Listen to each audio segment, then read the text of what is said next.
Welcome back or welcome to the Yogi Roth Show. How great is ball? We talk college football, high school football, we talk performance, and of course, everything that has to do with humans who are elevating their performance. And today's guest has done that for his entire life, I would imagine. I'm going to learn about that. Definitely did it as a football player, UC Davis, spent over a decade in the NFL, played for more than 10 teams, knows a ton of systems, and now is crushing the YouTube world with his incredible brand and class called the QB School. I'm enrolled. I love that.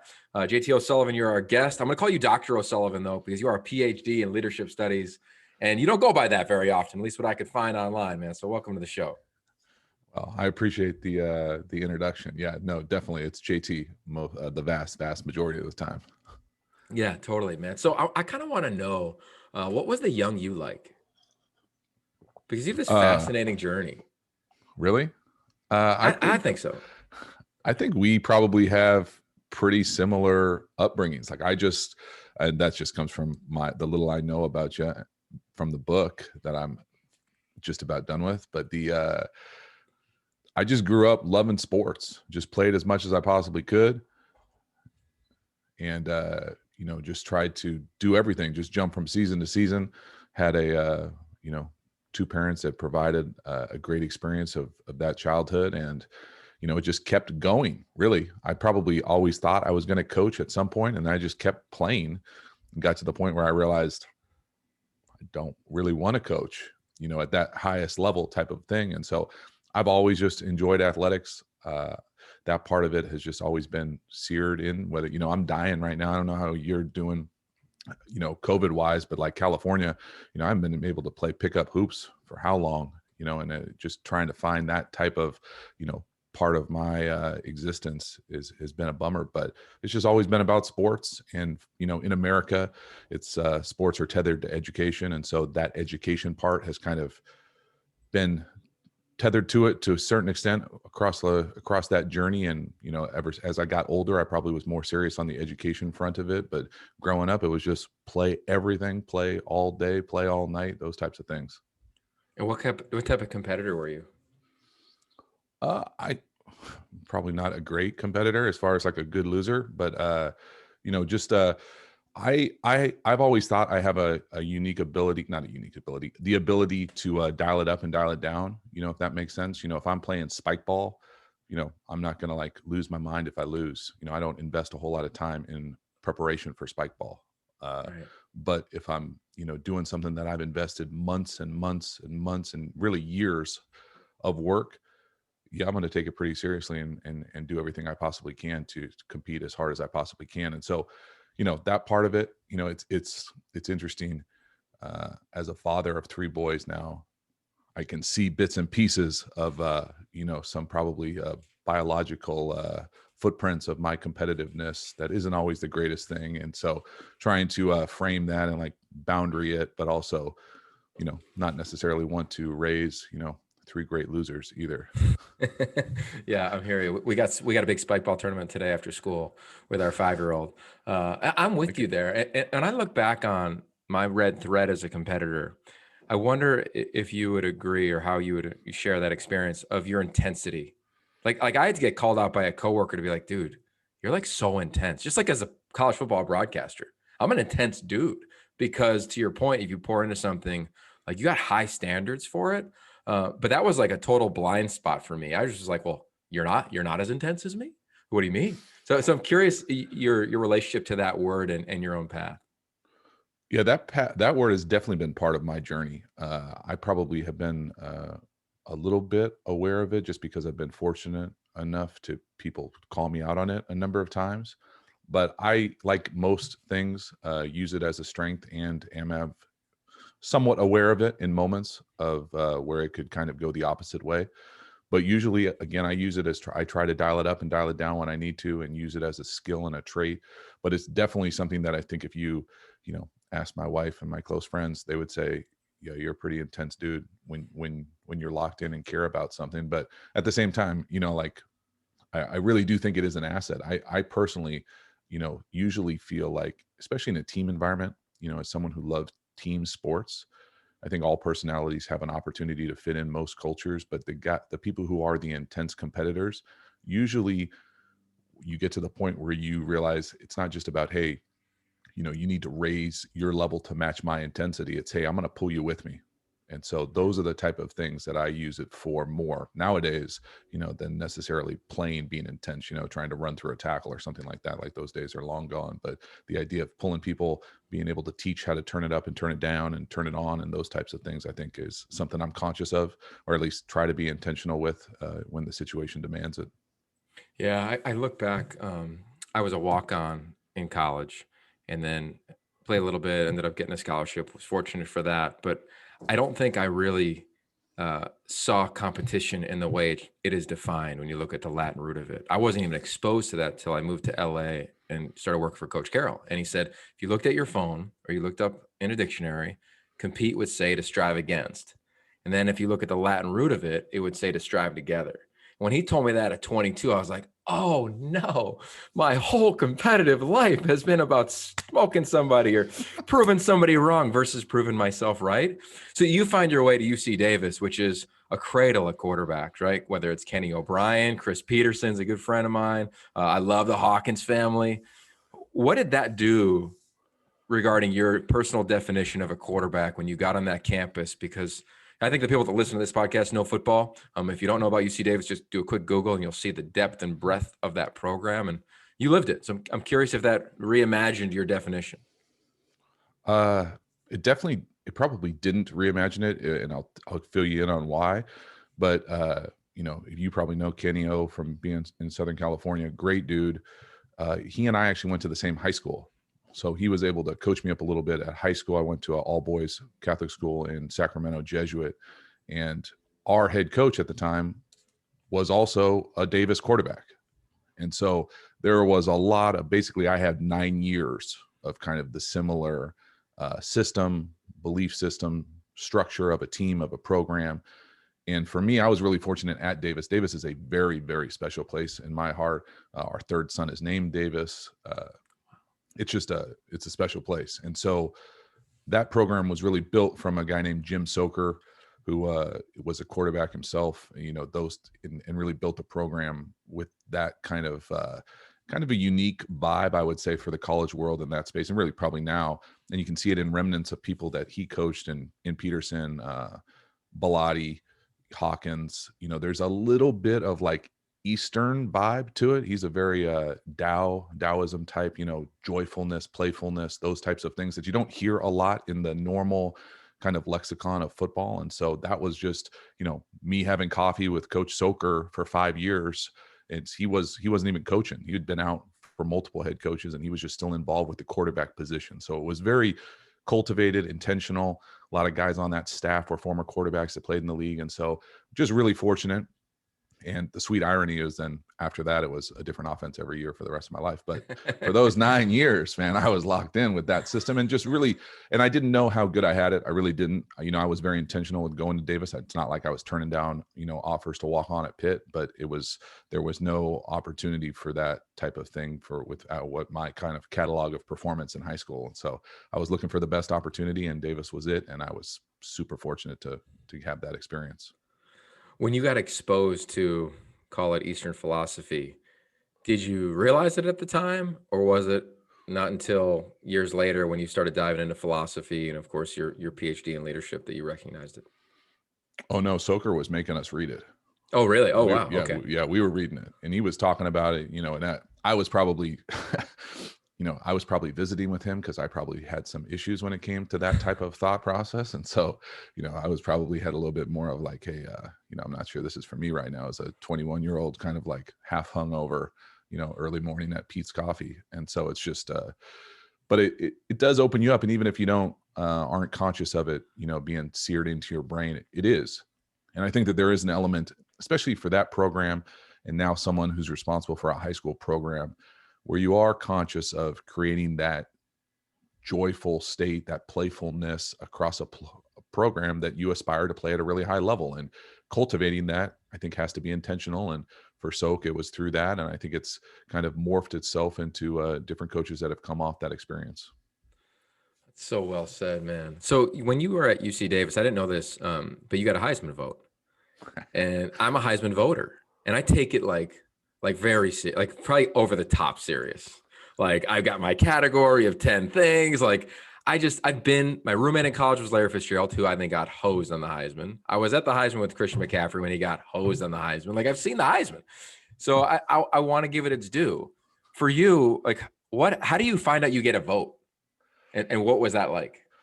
I think our SID at the time, I'm not sure if that's the right term anymore, media relations at the time told me. I definitely got a little bit of, I don't know, I don't want to say national, regional exposure after our junior year. We were very good.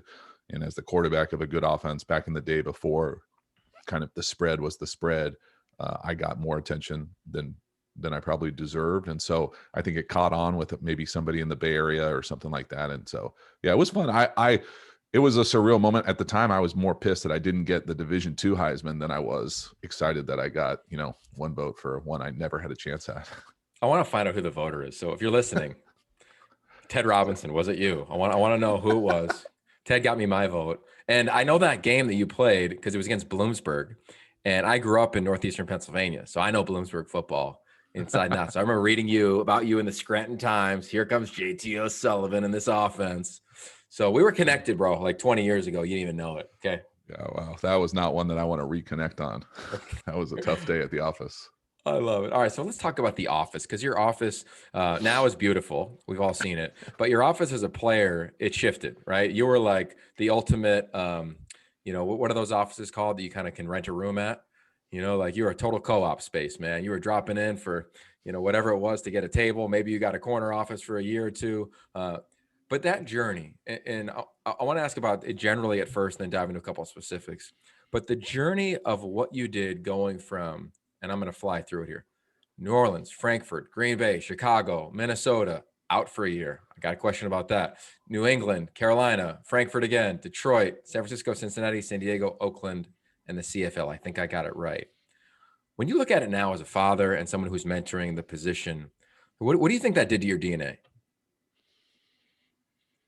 I did a number of things. I think probably the most thing that resonates the most is it just reinstilled so many things that I thought about myself. And it was just a level of resiliency that I got to show, a level of kind of belief in myself. I thought that I could play in the league, and I wasn't going to let one team or one organization kind of tell me that, that wasn't going to happen. And so it was certainly tested a number of times.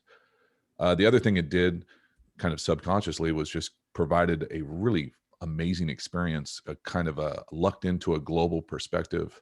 So that part of it was fascinating, to go to Frankfurt a few times. My brother played rugby internationally for about a decade. And so we overlapped. I was in Germany, he was in France for one of those times. And so being able to train back and forth to those games, I mean, just beyond a special experience, and met so many people, learned a lot of ball. There was a lot of that time where I just loved ball, everything about it. I was locked in with offense, X's and O's, playing the position better, and, got to live my dream, really. I mean, a Division II non-scholarship guy, get a chance to forge out a decade, and it was certainly never easy, and I never really felt super comfortable, but I never expected to feel super comfortable. I don't think people feel super comfortable very long in that league, even if you are a former Heisman. So those types of things, it was great. It was pretty special on so many different levels, but it's not, I'm probably always one of those guys that had a little bit more confidence that I deserved. And so there were definitely times where it was tested, but I always thought that I could play and wanted to play, and had eventually I had so many chips on my shoulder. I had like a couple boulders, but it was crazy. It was crazy and a blast. And I really do, I feel really fortunate to be able to lay my head at sleep and know that I sucked the absolute bone marrow out of that playing career. Chris Peterson shared with me a quote that he used to tell his team at Washington and Imagine Boise, which is, don't let the game prostitute you. Like, make sure you take from the game as much as you possibly can. So I'm curious for you, when the game finally offered you something like its first check, what did you do with that first check when you finally got paid to play football? I think I was at like a hotel in New Orleans, and I was with my brother who drove across country with me, and we just looked at it. Like, I'd never seen that much money.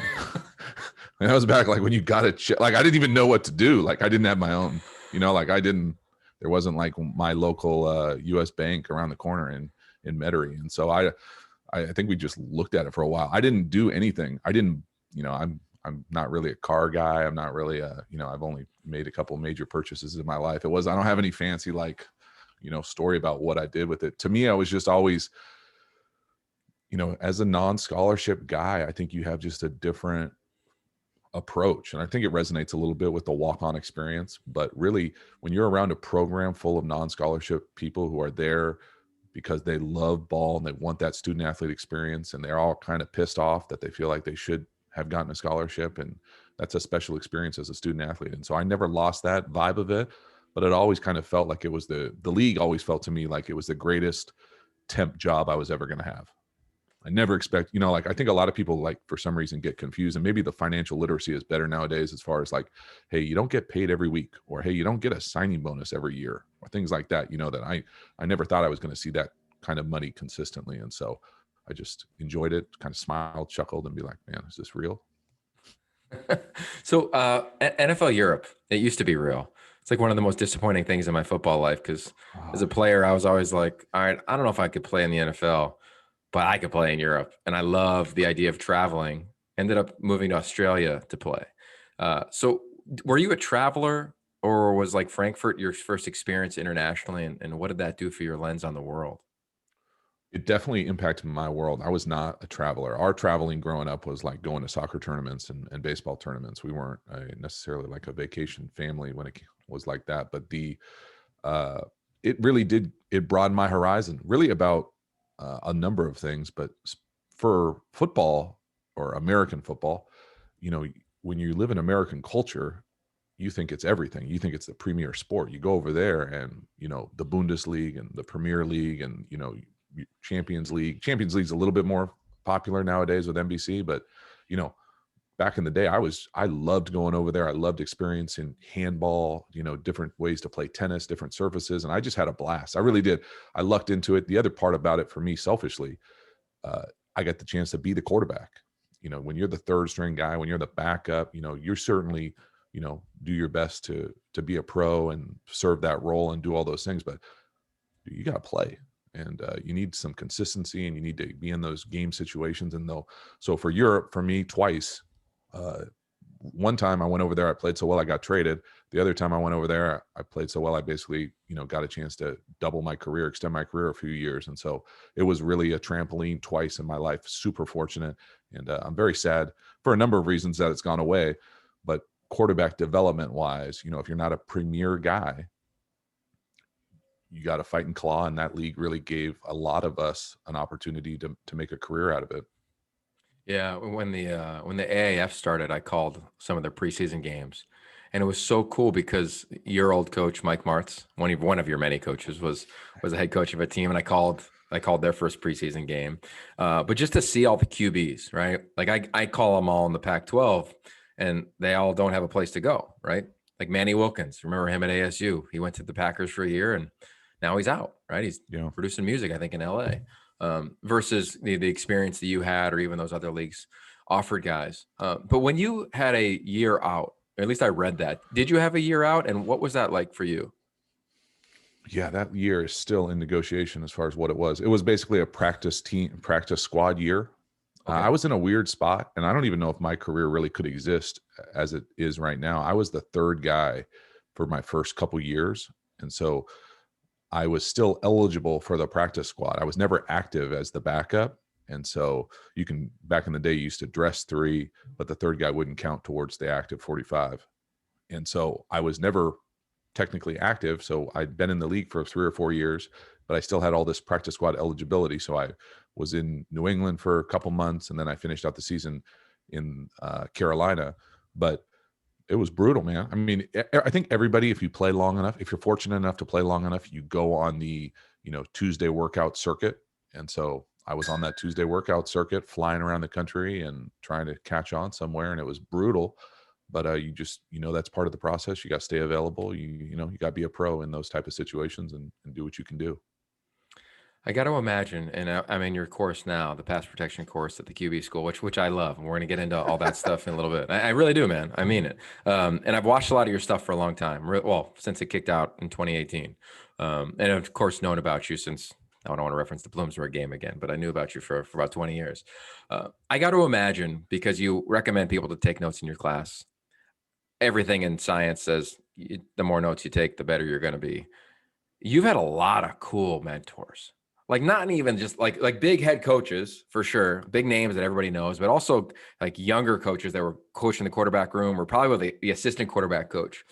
With all your notes, and now you're a head coach of a high school team, and you're a head, you're coaching the internet on the quarterback position. How did you, like receive those notes? How did you go through them? How have you orchestrated and choreographed those notes for your own brain, and then even in your own office as I look at it behind you? Well, they're honestly, they're probably 90% of them are in boxes in my attic.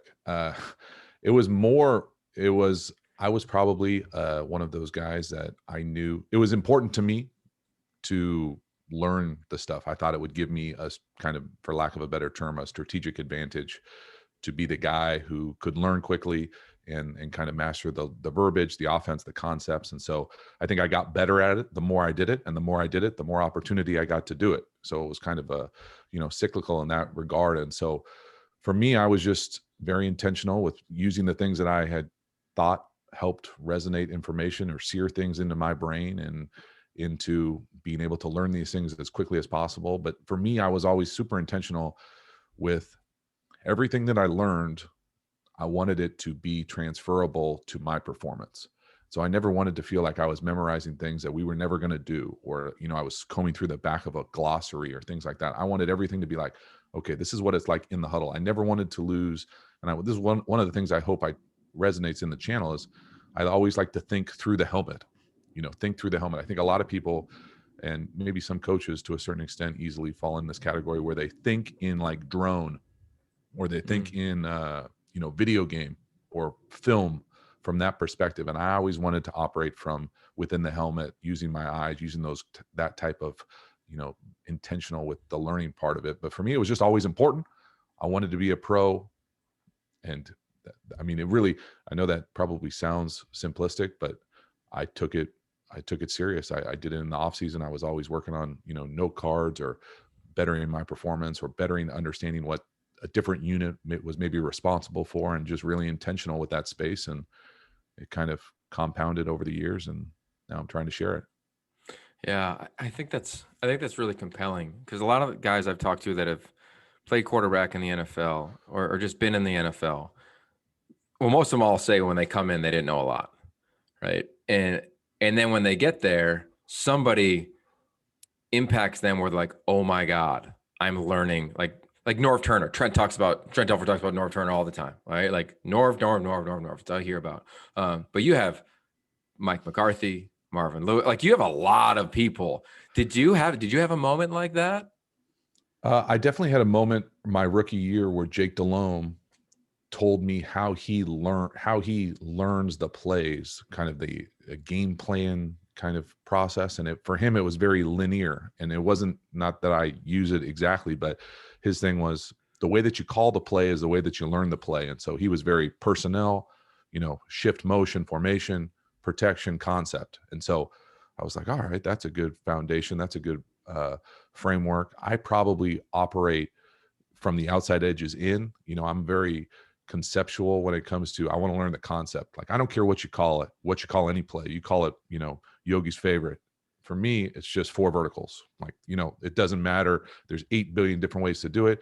You tell me however you want to do it, but I know in my head what the timing is, what the footwork is, where I want the ball to go versus most coverages, and all those types of things. So, it was a combination of trying to hijack the best things from the best people I was around. I remember being around Favre for a while, and it amazed me how good he was at playing his plays. He had a catalog of plays that he knew so well. He used to joke all the time. Like, we'd be like, Favre, what's the read on this? What's the read on that? He'd be like, 1, 2, 3, put it on him.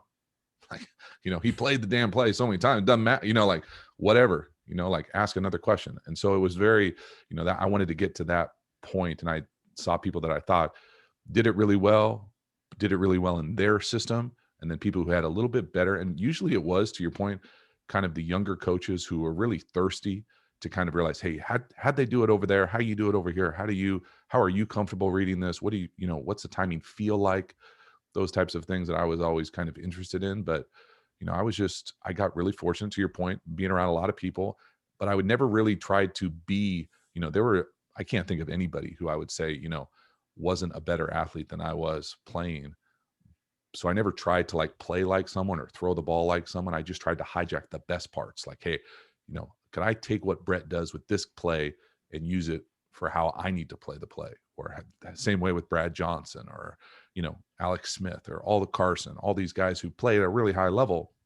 Maybe I can't make that throw like that on that comeback to the field, but maybe I can, use the way that they're manipulating their eyes. Can I do that versus that coverage to, to check it down? That's cool, man. Do you think, how do you believe that high school and or young college players are processing and learning plays now? I think better than ever, I would imagine. And that's just totally anecdotal. I just think there's Right. a lot more information available. I think, the camp scene is better. I think the quarterback's coach space is probably better. There's just more information available. I think the game is better at lower levels. I was running back in the day, I was running ISO and lead week, when I was in high school. Now everybody, we're throwing it all over the place. It's a handoff is a bubble screen. And so, it's a lot more fun, a lot of more quarterback centric, quarterback friendly, all the good things for us. Yeah, totally. I can remember it was a long time ago, a guy named Johnny Morton, who's I think coaching with the Raiders now. He was on the SC staff when I was there, and he had come from like the Gruden school, and he'd been around a bunch of places. And he told us a story about Steve Young, where instead of like the night before game, like everybody does it, you have your QB test.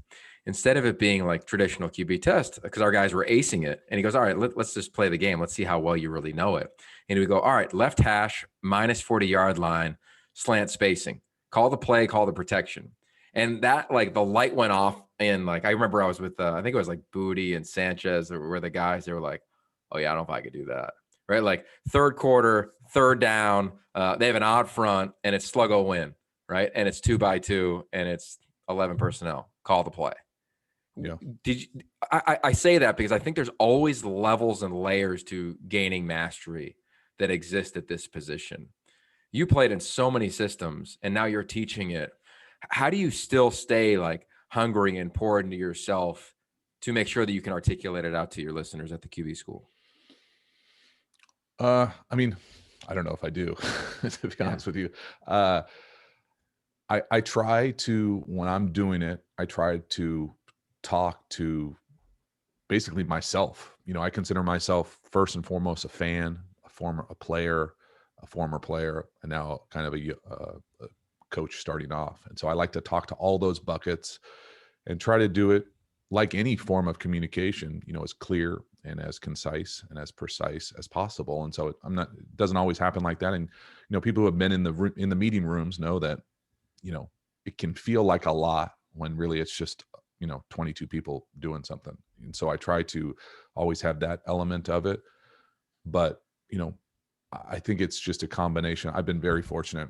I got a chance to go back to school, and, you get a lot of unsolicited feedback about your communication style and ways that you can improve your thinking, your writing, your presenting. And so I've been fortunate in that regard to get a lot of feedback and try to hone the craft a little bit. But, I'm always trying to get better with that type of stuff. To be honest with you, the other part of it, now coaching a high school team, for me, it's always kind of holding, hey, how does that fit with what we do, with what our personnel is? Could we, could I teach that to our crew? Could we handle that type of thing? And so it's blending all those worlds for me and making it interesting. I always kind of chuckle when I hear, certain coaches, I'll throw the air raid people under the bus. They want to keep things so simple that it's boring. And like, they use that language. Like, we want it to be so simple, it's boring. And to me, I'm just the opposite. Like, I want it to be exciting. I want it to be challenging. It doesn't mean that we're going to go into a game with 200 plays, but I want to see what sticks. I want to see what they're good at. I want to expand it. If they can handle more, I want to give them more. I want to make it challenging, all those types of things that I'm trying to be really intentional with. I don't know if we always succeed at it, but it's all those things kind of blend together. And that's why I love this thing so much. It's because it is kind of, raw a little bit. It's not necessarily, by any means kind of well constructed all the time. It's just authentically who you are, how you think, how we go through ball. It's kind of makes all this part of it fun. That's pretty cool. So when you went to get your PhD in leadership studies, like, did you have a question you were trying to answer? Uh, Not like you mean like a research question, like a real academic? No, No. just like in general, like I did my master's thesis, and the question was, well, what makes a great coach great? So I just went to town and studied as many as I could, and that's where I kind of came out with my answer. Yeah, for me, I was more of the league pays you a stipend to go back to school. Like my, D2 non-scholarship vibe was like, well, I'm not going to leave that money on the table. I'm going to take advantage of that. And so I did the master's thing while I was a couple off seasons while I was playing and realized, hey, I kind of like school when I'm not a student athlete. Like doing the reading makes school way more fun. And so I just kept doing it after I was done. And when I was done, it was really fortunate. I transitioned right from playing in Canada right into the program. So I was intentional because I had heard that that's such a struggle for so many people, and I believe that. And so I wanted to have something to do to be locked in, but I also I was playing around with what was going to be next, and I knew if I stayed in education and athletics, I never wanted to be passed over because I didn't have a title. I think I originally started it thinking, hey, I'm going to skip the GA thing and not do see if I can skip that level of coaching, but then just realized that wasn't going to be it. And so I just was kind of just enjoyed it more than anything else. My question, my kind of research in it was on college athletic fundraising, and so or institutional advancement. And so those types of things happened because that's where I was kind of playing around with what was going to be next. But I was always fascinated by leadership, by influence, what that does in the educational sector, what that does with athletics. It's a special blend, I think, where you can kind of influence young people, communities, mobilize those types of groups that are really special. And I was always more of a practitioner than I was an academic. Most of the people that go through those types of programs are aspiring to be academics. I wanted nothing to do with that. And so that was always kind of freeing to not have to worry about that research part of it, but still enjoyed being a trained researcher. I think it's fun. Yeah. So what is, if you had to state then, like, did you get to kick out of there with like, this is my leadership philosophy? And if so, what is it? I mean, there are so many leadership philosophies. I don't necessarily know if I think more than anything else, it provides you with a kind of robust toolkit. I don't necessarily take the same approach to influence to every single group. More than anything else, I like to be able to pull things out when I feel like I need to, kind of like, what I would imagine like a good speaker does based on the audience or based on the medium or things like that, where I would hope that my tool chest is not full, but has some different tools in there that will allow me to influence different types of groups. But there are just, I honestly really, really enjoy just being curious about the subject of leadership, the verb, influencing, especially influencing large groups. I think that's one of the things that I really like about, not that my audience for the channel is large by any means, but it's different influencing, a position group for let's say in the football analogy world, a quarterback meeting room is small, 3, 5 people in there, a team, an offense, bigger, a team, bigger, a program, bigger, a university, bigger, a community, bigger. So when you get those opportunities to influence those types of spaces, it's a different type of skill set. And so being able to practice that, knowing what your comfort level is, knowing what that, using that kind of like tuning fork in your core to be like, oh, I feel a little different now, like not lose your shit and be like, be able to be like, okay, I've been here before. I know what this feels like. I want to step into this space. I want to be intentional. I want to hold the moment. I know it's a safe environment, all those types of things that I dig, I just like. And so it was fun to not dive into the social science behind it, but just realize, okay, how can I use this as a practitioner? How can I be more aware? How can I teach it? Those types of things that I dig.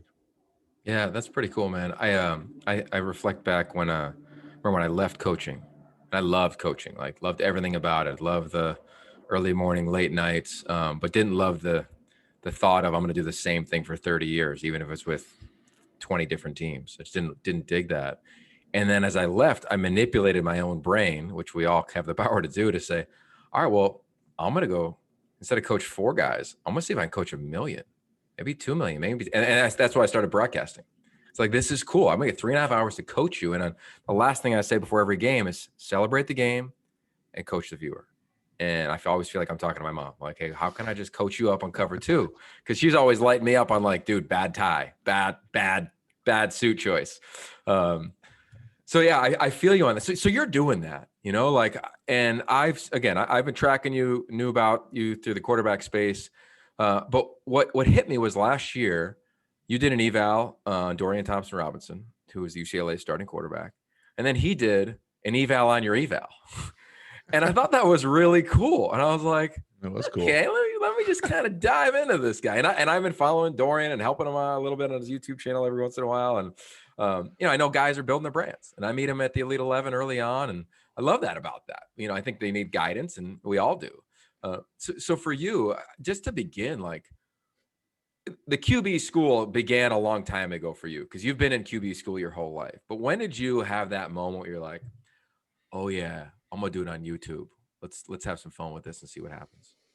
Well, there's a lot in that question. I do want to say that DTR video was really a moment I was a little scared, because I saw someone sent it to me and I was like, oh man, what'd I say? Like, I don't even, like the one good thing about it is I honestly try to be honest the entire time. Like the same thing that I would say if I was in the quarterback room, you know what I mean? Like, cause if you don't, who knows what, I would never like come at someone sideways like that. But there are other things, and you probably have feelings of this, where you're like, unless you're in the room, you really don't know.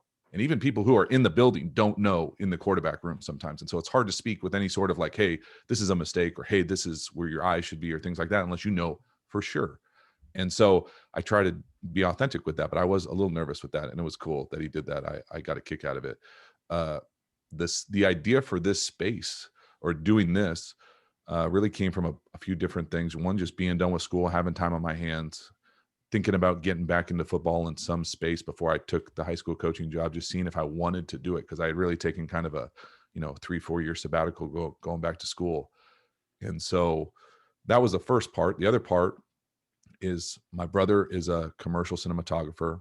He dabbles in this space. He does a podcast. He does the Patreon thing. He makes it look like this, so I had that head start. But the other part of it was, the media landscape is changing. And so I've always been someone who's aspired to kind of look around the corner a little bit, not necessarily like a decade around the corner, but just say, hey, okay, the quarterback space is something that a lot of people are interested in. What do I wish existed? If I was 15, what do I wish existed? And so I didn't necessarily, there's already a bunch of really good quarterback coaches. There's a bunch of quarterback, camps. There's a bunch of different things. I know you're tethered with the Elite 11. I was a counselor for, I think, the Elite 11 number 2, maybe. So, I mean, it's a big deal on a lot of different spaces. And so I wanted to be like, where is there a space that I can like, not necessarily disrupt the competition, but just avoid the competition? Like, there isn't this. And so I looked across the YouTube space. There's a handful of people that do really good things, but it's a little bit more drafty, a little bit more highlighty. And so I just wanted, what do I wish existed? I wish there was someone giving me kind of a peek behind the curtain. And so that's kind of how it started. And then I just started to really, really dig it and enjoy it. And it's kind of taken on kind of a life of its own as far as the courses and different ways to do it. And so I'm having a blast with it. It really is.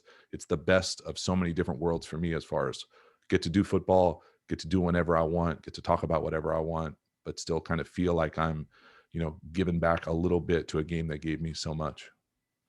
So you're a guy who's been, on the biggest and brightest stages is within this position. So I wonder, like, what your relationship is as you created this new endeavor around the word vulnerability, because the internet can make you vulnerable real quick. Yeah. I mean, I think, again, I'm super privileged on a number of different levels. Privileged to have done some of that vulnerable work, in safe spaces of classrooms and education and higher education, and to kind of have a decent idea of using my voice and being authentic and trying to, valuing integrity and valuing candor and valuing being honest, but also, using the platform for what it is. There are a number of people that follow the channel that are not probably, quote unquote, California-ish, for whatever that you want to imagine that means. I'm definitely, that type of dude when it comes to, beliefs, lifestyle, vibe, and so I think that there is an opportunity to move the needle on certain different concepts where I can be authentic with who I am. But, it's also, I also don't want to make it, it's not someone time for me to like lay on the chair for an hour and tell everybody my deepest, darkest secrets. I think people, it's a safe spot, but it's not that safe. Yeah, well, I say that in like I went back and I looked up. I think that your first video was October 17th, 2018, and it was how did Cup get so open? Cooper Cup, who I love. I called some of his games when he was in college at Eastern Washington, and I just wonder like that moment when you hit like publish. Like I know the moment when I have like a show that airs, I'm like, oh shit, I hope this is kind of oh, I hope it's cool. So what did you have any of that? Or were you like, dude, I've been sacked and booed and whatever, I'm fine. I had a little bit of both. I honestly thought I'm like, when we started this, and I apologize for you to go back and watch those. It I was, enjoyed it. it was more of just like an experiment. I didn't know who that I was going to watch. I probably watched like to the 10 friends that I sent it to. And, I still don't think that those are great. It was probably my most vulnerable spot with the channel was just making the decision to go on camera. On the first year, I was just kind of like a highlight drawn show. But the idea to make this like, okay, we're going to try to do the creator thing. We're going to be in this space. This is important. That part of it was a little bit unnerving, but really, I think once I didn't really understand YouTube. I didn't understand, what a powerful platform it was and how it doesn't have to be polished. In fact, it's almost better if it's not polished. Like this is almost as polished as I want it to look like. And so, being just intentional with what I'm trying to create and make it, not sound, crispy or sharp, but the audio, being that part of it polished enough, I think is fits me pretty good. And so I just got really fortunate with it. But there have been a few times where I've tackled subjects that probably wouldn't be the normal topic, and every once in a while people will come at me with some nonsense. But I mean, I've always been someone who's been pretty easy to be like, hey, if I wouldn't take your advice, if you were my friend, I'm sure not going to take I don't care what you say. If we're not, I don't even know who you are, those types of things. So Yep. that part of it has been fortunate.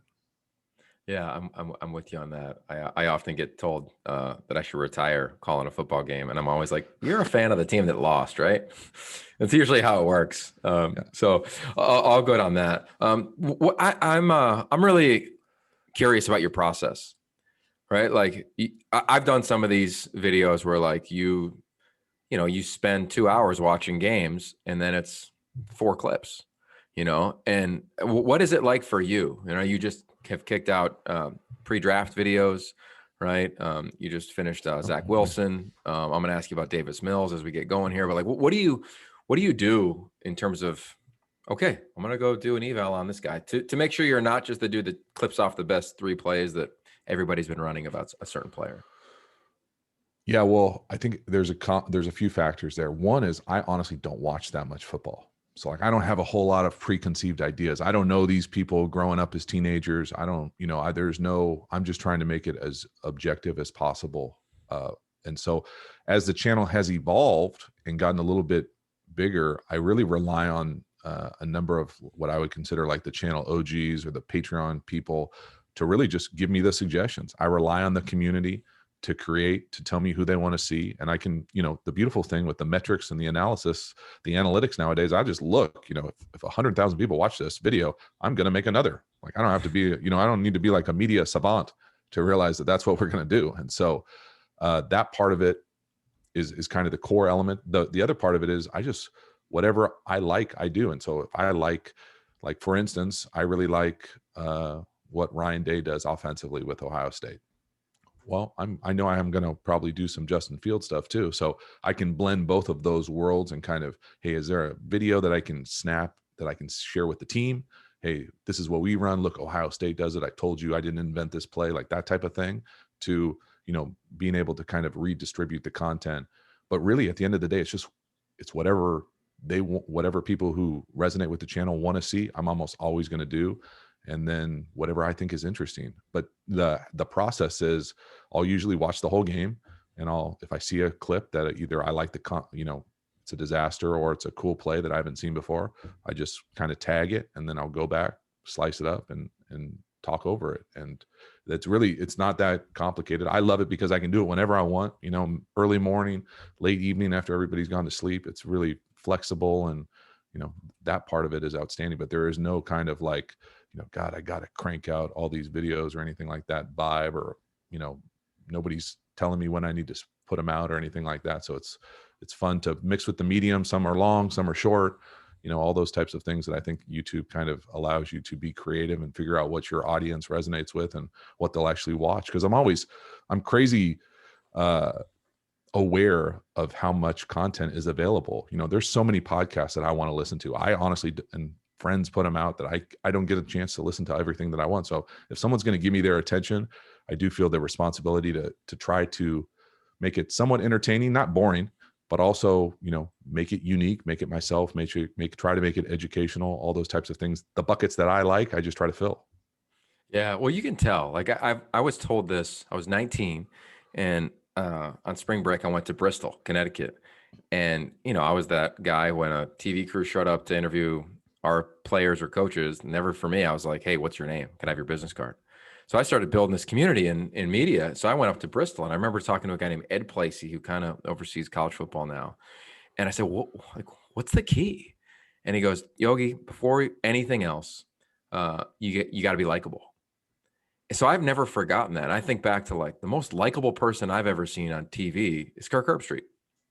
Whether you think he says a ton or says nothing, like I think he's a likable guy. Like I'd like to have a beer with him, and I've gotten to know him over my career, and he's likable off camera.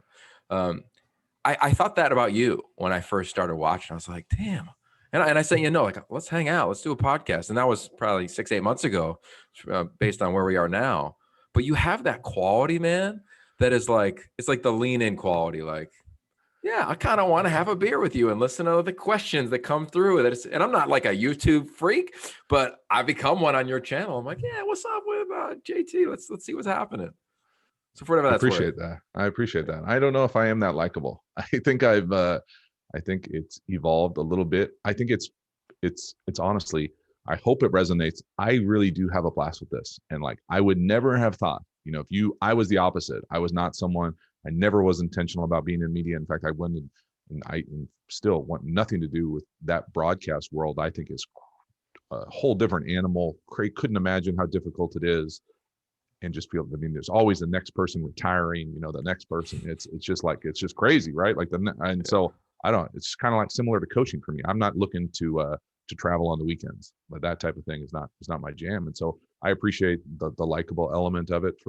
I just honestly enjoy this, and I have fun with it. I'm fascinated to see where it goes. I've got a couple of different ideas as far as the trajectory and path of it. And it's fun to be creative in the space. And it's fun just to enjoy ball and kind of go where the people want to go as far as what they're interested in, but always trying to like, stay within my lane a little bit. Like I'm conscious that, if someone clicks on watching one of my videos, they don't necessarily want my, take on global warming, every single time. Yeah, it's real. In case anybody's out there curious, it's a real thing. Well, not everybody would believe you. Yeah, you can turn off now or go to Austin, Texas, whatever you want to do. Either way, a couple more before I let you go. I want to push back on you on something. You're like, yeah, you're kind of nonchalant in this dialogue here of like, yeah, I just kind of do what I like. I'm having fun, but like, bro, you created like courses. I'm in one of your courses. This is not like I just showed up and gave like a Zach Wilson eval. Like anybody who loves football would love to watch BYU against someone and do an eval on Zach Wilson. Like that's fun. This O-line course, it is not like, it's not an easy course in terms of time or commitment. Like if you're in it, like you can't like it's very difficult. Well, I don't think it's like for here's an example. So I'm in the course, I'm taking the courses, and I'm flying through your lessons, but I'm also like, I don't want to fly through them while I'm doing something else. Right. Because I'm like, hey, there's going to be a gem. There's going to be something, there's going to be. So I got my little notepad. I'm taking my notes as it goes on because I'm not going to waste my time. And I paid $50 for it. Like I want to take advantage of it. So how did you decide to create courses? You've done an RPO course. You've done this course. I think you may have done one more if memory serves me right. Yeah. Why that? And how much time does it take to put into that type of course? Because it does not seem like something that you do over the weekend. Yeah, those courses take time. I'm not gonna lie. I personally love them. Not I don't necessarily love the output of them, but the process of them is awesome. And what I mean by that is thinking things through. It's like, I've created college curriculum for courses. It's very similar to that, where you've got to be very, you create the critical path. You've got this foundation, these pillars that are important to you, the thinking part of it, the brainstorming part of it, the talking to people that you value in the space part of it. Because there really is a really cool community of kind of Twitter, YouTube, football world that we all kind of share information. They're all good people. I enjoy going back and forth with them, all that to kind of cultivate on what I still do think that there is this educational element that I like. I just enjoy that part of it. And so it really does blend both those worlds for me, the football and the educational element in a medium that I dig. And it just so timed out that everybody was kind of craving digital content because we're all stuck at home for so long. It just timed out perfectly. And the fact that, and this is, going on a different direction, but like it generates revenue while I'm sleeping. I'm being intentional about how we're going to do this, how we're going to make this really work. It's one thing to be, yeah, you want to do the YouTuber thing, but now let's generate revenue. Let's talk about how we're really going to make this thing sustainable. Well, this is a path that I dig. I enjoy creating it. I like when it resonates. I like when I feel like it's making an impact with either the players, coaches, parents, diehards. That part of it has been a blast, but very intentional about trying to create something that could live on and generate revenue while I wasn't doing it. And the marginal costs are amazing. That part of it, you obviously got to do the work to create the content, but once you do, and it resonates, and you start building a community, it's a powerful compounding effect. Yeah, that's cool. I've always felt I had a mentor tell me this as I was kind of like planning out my new year, and he, kind of figuring out like what do I want to do when it comes to conversations. Like I have a bucket of conversations. I got this piece of paper over here. This is conversations, and part of it is can you be a sponge? Can you learn from somebody? Two, can you just really enjoy the conversation? And three, where can you make sure that you can articulate and teach? So I think there's something to you that it must enjoy the teaching part and the articulation, because it forces you to get even tighter on your stuff. Like you had to break down those chapters and how long each one was going to be. And like there's some that are 4 minutes, some that are 24 minutes. Did Yeah. you put that type of thought into it of like, man, this is going to make me even better, let alone provide, the consumers with something they want, provide a possible revenue stream for myself? Uh, I think it is an output of the process. I was probably aware of it before. I probably didn't realize quite as deep as you have to go to after the process is done. And so that part has been an added bonus of it. But yeah, I was very intentional with kind of creating I'm someone who understands what my kind of capacity to concentrate is, and it's not very much. And so I don't want to make every video 45 minutes, but I also know that this community of people that are going to invest in their football knowledge are invested, and they will go back and rewatch stuff. And so I don't want to leave out details that I think are important, whether anecdotally or from observation or anything like that. And so it's important for me to put everything in there that needs to be put in there. But at the same time, like I'm not necessarily worried about watch time like I might be if I was, generating a video the day after the Super Bowl, those types of things where, it's just different purposes for what those videos are. But for me, I just love the idea of being able to, again, I mean, it's whatever you want to do, right? Like I love RPO course.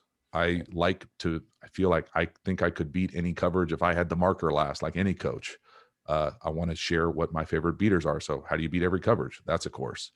I think that for me, when I was playing, one of the things over the course of my professional journey was I spent 1 year really, really locked in on pass protection. And after that year, I felt like I could go to any team and I could tell you what their pass protection rules are. I don't know what they call it, but I can tell you that there's only so many different ways to do 5-person, 6-person, 7-person play action movements. There are only so many ways to do it. There are not an infinite number of possibilities. And so once you learn the core foundation of those protections, you can play in any offense and play at a high level and not just be like seeing ghosts and seeing, all sorts of craziness. It can make sense to you and give you a head start. And so I wanted to share that information.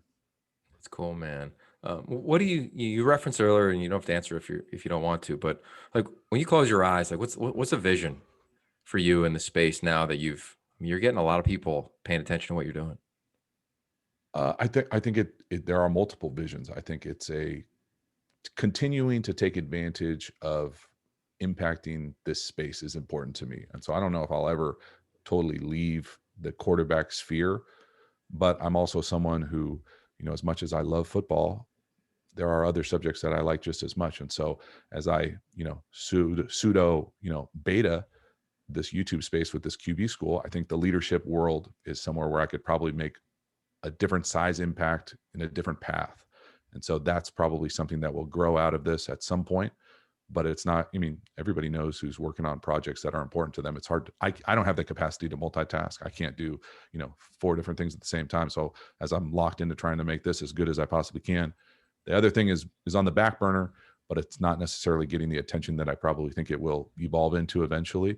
But just trying to figure out what this space looks like. I don't think anybody really knows. I mean, really, like I couldn't imagine, a couple years ago doing everything that I do streaming wise, doing everything that I do digital content wise now. And so just being open to what's available, trying to be, accepting things. But really, I mean, it's a blast. I try to do as many, especially these types of conversations with people that I respect in the space that are, that are moving the needle on a different landscape, a different medium consistently, to just trying to soak things in and learn and see what's available and what's out there and have fun doing it. Yeah, I feel you there, man. That's definitely a part of the pandemic. I think that it's the power in the pause, right? And everybody had a pandemic pivot of some sort, and I hope it's forced a lot of us. I know it has for me, like to just go deeper in what I love versus broader in things that pique my interest a little bit.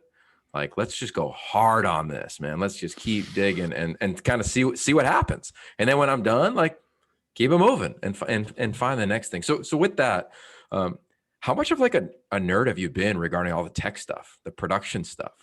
Like you got a set, like you got the Amazon list on your YouTube videos, right? Yeah, you probably got some big lights in front of you right now. I've seen some pictures here and there.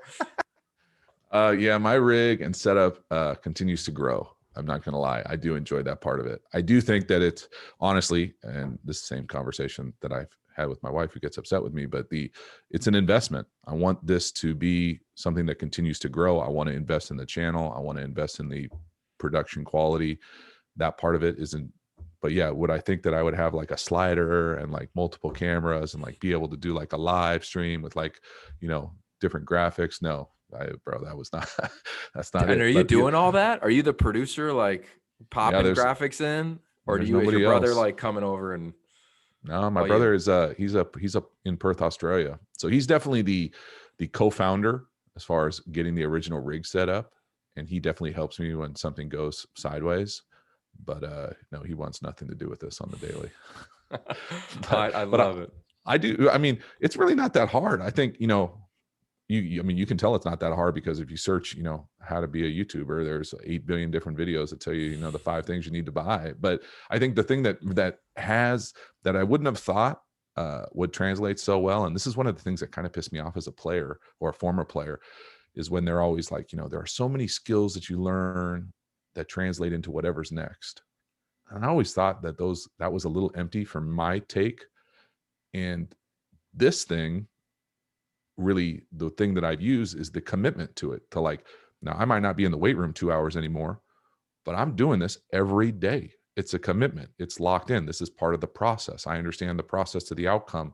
I need to create good systems to allow that to thrive. And so that part of it is exactly the same as it was for me playing. Now it's just funneled to this as opposed to funneled to, throwing it to the open guy. I love that. All right. Couple of last ones. We're going to let you go here. Have you done, I haven't seen it, any Davis Mills work? Is a big Pac-12 audience on this podcast. If not, do you have a Pac-12 quarterback on the horizon? Is it Keaton Slovis? Going DTR version 2? I mean, only played a handful of games last year. Yeah, there will definitely be another DTR version. He and I have been going back and forth at it a little bit, and there'll definitely be a little Slovis. Those guys, Slovis is not coming out though, right? Like I feel like I try to do the draft guys before the draft, and then the summer elongates. So summer is a long time, and so try to generate that content that time. But to be honest with you, like, again, and this is me being me, like, I don't watch that much Saturday, like, football, especially when we're really coaching and like we have other things to do on Saturday. You just don't get a time to sit down and watch 8 games. And so if you have somebody that that I should get in and lock in and watch, I'm all ears. And there's definitely a lot. And this probably way better than I do, but the pockets of fandom, man, if you open up a hornet's nest on, say, one little thing that hurts somebody's feelings, and man, all of a sudden they put you in a community, and it's on for the views. It's a great thing. Amen. All right. Last couple general questions here, but I think you're going to have powerful answers. You've done a lot, I've imagined, self-discovery work on yourself. You had to be who you are, or at least who I imagine you to be. So when you look back on it, right, you've got this amazing family. You got three cool boys. I'm sure we got 2 here, so it is on all the time. What makes you feel the most alive? It's always been impact. It's always been centered around impact. I think it's evolved, and I think that those types of questions evolve as we evolve. That's kind of a cheated answer, but things that made me alive when I was 20, playing, getting better, improving selfishly, relationships, those types of things are obviously totally different when you're a father and involved in a family and a team. But for me, it's always being able to kind of oscillate between making impact with my kids, with my wife, my family, my close-knit, neighborhood community, but then also now as a coach, as an educator, making that impact in the wider community footprint. And then this thing being able to, continue to grow that kind of impact in different pockets that I totally didn't know exist. And so that kind of compound impact for me makes me feel most alive and I dig it the most, just trying to cultivate those opportunities to more and more, but also being really intentional, or aspiring to be intentional, to be wherever I am, to be where I am. And so whether it's coaching T-ball or playing catch with my kids or helping them with their spelling, or, my 5th grader hates when I do the grammar for his writing, but that type of stuff where you're locked in, you're trying to get them better, make an impact in them, to, sitting around the dinner table or trying to be creative in this types of settings. It's just about, for me, it's always about trying to be intentional with the space, but always understanding that I want to make the biggest impact that I possibly can and use my little pockets of not necessarily expertise, but my pockets of where I think I can make an impact. Football, education. What do those look like? How can I bridge them? How can I compound them? How can I make that biggest impact possible? That's cool, man. And the last question, you don't know this yet, but you're kicking off a series for me with quarterback interviews. And the basis of it is, how do we define making it? I think there's a big world out there that when Trevor Lawrence comes out of high school, I was with him, and him and Justin Fields were the 1 and 2 quarterbacks in the country. These 2, 3 years and out. And they did that, right? There's another world where guys like that, the same thing is said when they're 16 and they don't play in the NFL, but they graduate, right? They have a job, maybe they become parents. So I'm curious for you, for somebody who's seen it all from D2 to, YouTube and the NFL and everything in between. Like, how do you define like the phrase, yeah, he made it? Well, yeah, you're hitting me on a sweet spot here. The first thing I would do is unpack, the question a little bit. Obviously, I think when you play quarterback and you get an opportunity to do a little bit of the media and that process of understanding or trying to understand the questions and pull these things apart, or words in general. I always, my team, I say this all the time too, but words are weapons. And so how we decipher what it is both a collective choice and an individual choice. And those things, again, are not static, right? They constantly change. They constantly evolve. So making it, when I'm in my 3rd year in the league, trying to get vested and do those types of things, is totally different than making it when I'm, 40 plus, trying to be a father, get enough sleep to survive in a pandemic, right? And so understanding the fluid nature of that and not being confined to someone else's perception of it, whether that's Trevor Lawrence's, Justin Fields, or insert whoever the next person is next year and the year after that. And so being able to realize that these things are fluid and life is fluid, and not to go deep in that regard, but these things are dynamic and constantly changing, and realizing that that is the norm. It's not the opposite. It's not ever going to be, hey, if I hit the Heisman, I made it. If I get number one pick, I made it. Those types of people fizzle out of the league pretty quickly. It's more of being able to, what does make it mean to you? What does make it mean to your team, the collection of individuals you care about, the goals that y'all are pursuing, and where you're at in your life, what's important, all those types of things that we all have to address, whether we're a quarterback or, a CEO or an administrative assistant. That type of thing constantly doesn't change. I think I've been very privileged to have the space to experiment in what it is important. And for me, it circles always back to family, impact, education, athletics. It's more football just because that's my platform. But, if it was up to me, I'd probably, I don't think people want to watch my, shoot a corner three video, but it's pretty good. I love that, man. I'm going to clip that, and we're going to share that one once we get going. It's a great answer and incredible wisdom. And I, for whatever it's worth, man, keep going on the football knowledge that you're sharing, and keep weaving in the humanity side of it. Because I talk to so many parents and players that aren't playing, that are struggling, that are dealing with the identity. And now here comes like name, image, and likeness. Here comes all these other things, social media. And it's like, build your channel. And they're like, well, I don't even know who I am, bro. But build your channel, So weave that in every once in a while. I think, or come on my show every once in a while. We'll talk about it, because I think it's really beneficial, and you clearly have a ton of wisdom, man. So thank you. I appreciate that. All right, man. If very few words when complimented. JT O'Sullivan, I had a blast, man. Everybody go to theqbschool.com. What else, man? Where else can we send them? That's it, man. I appreciate the support. The channel is kind of the driving force, but if you want more information, there's certainly stuff on the Patreon community, and the courses are kind of the premier content. So again, I appreciate it. It is a blast doing, and thanks for having me on. All right, anytime, man. That's JT O'Sullivan. I'm Yogi Roth. If you need anything, just go to yogiroth.com. Make sure you subscribe to the How Great Is Ball newsletter for content, insight from JT, other quarterbacks, and of course, everything I'm diving into around sports and humanity. And make sure you set your DVR, March 29th, episode 2 of All American Stories on the CW. 4 more short films that I guarantee will light you up, make you cry. At worst case, will get you up off the couch and motivate and inspire you. These stories are power, such a joy to find them, share them, dive into them. And if you missed the first episode, just go to thecw.com or check out the show notes or my website. We got y'all covered there. All right, stay safe. Peace.